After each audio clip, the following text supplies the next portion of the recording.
The self-help industry has their stereotypes, but today's guest is trying to knock them all down.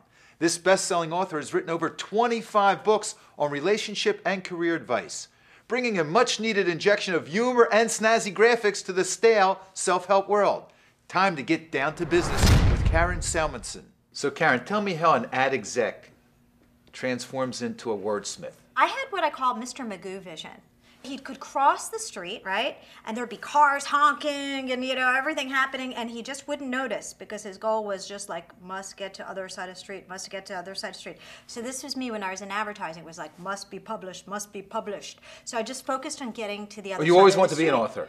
Yeah, that was always in my mind, yeah. Henry Ford says obstacles are just those frightful things you see when you take your eyes off the goal. That's sort of like, that's the Mr. Magoo vision. So you have a passion for writing or writing about the self-help space? I love when I find an idea that I'm intrigued about, and so I want to learn. And so people say there's an expression in writing, you have to write what you know. But I think in some ways I like writing what I didn't know that I knew. So like I'm tapping into something and then getting to know things I didn't know. If I'm writing about, like I wrote a book on intuition, gut, how to think from your middle to get to the top. It was a great... Well, that's a good title. So why did you pick the self-help space when you could write about anything? It happened by accident. My very first published book was a novel that I wrote and sold right away to... Fiction? Fiction, and I sold it right away to St. Martin's Press, and then I sold it to Miramax. And I was asked to speak at a women's organization, the United Jewish Federation, and I was about to go on stage to speak, and I was on the phone with my agent, and as a joke, I said to her, I gotta go, I have to give my How to Succeed in Business Without a Penis seminar.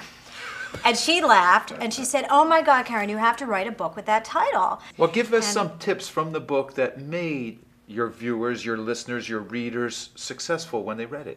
Well, one of my bigger tips, and memorable at that too, is that a woman doesn't need a penis to succeed, just balls.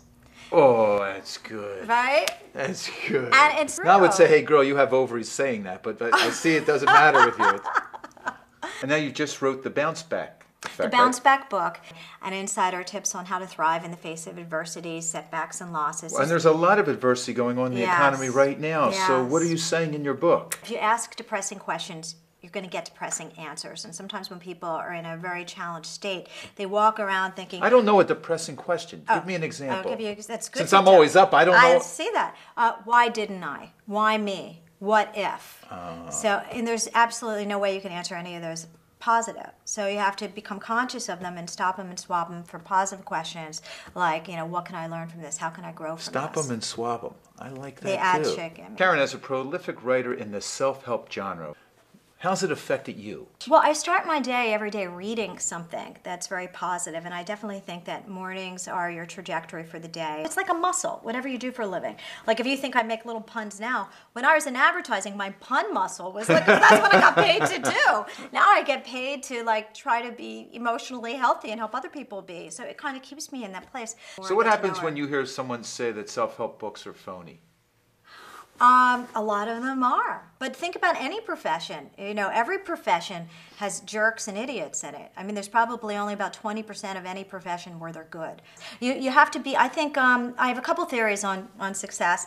One is that money doesn't bring you happiness, but happiness brings you money. The happier you are, the more you're going to attract it, because that's how you're going to have the energy to jump over obstacles in a single bound, because you're so excited about what you're doing. Tell me about the Extreme Success Seminars. What is that? First of all, it's called self-help. And nobody who's highly successful already is going to want to go to a self-help seminar. So I renamed them Extreme Success Seminars. I like it. So people would be attracted to come. And I'm very visual too. When I was in advertising as a creative director, my books are very visual and I creative direct them, and my seminars are too. Wait, stop. When you creative direct, what does that mean? They're very visual books. They have graphics and photographs and design. I speak at design conferences. I think in word picture at the same time. You wear a lot of hats. I do, and a lot of shoes. People retain information more when there's humor involved and when there's visuals involved. Before I let you go, I'm a big believer that there are no failures in life if you learn from the experience, if you learn a lesson. I want to know your most expensive lesson. Oh, my most expensive lesson. My most expensive lesson is don't try to save money. That hire the best people and surround yourself with the best people. To hear more from Karen, see her books and weigh in on our BS meter, check out downtobusiness.com.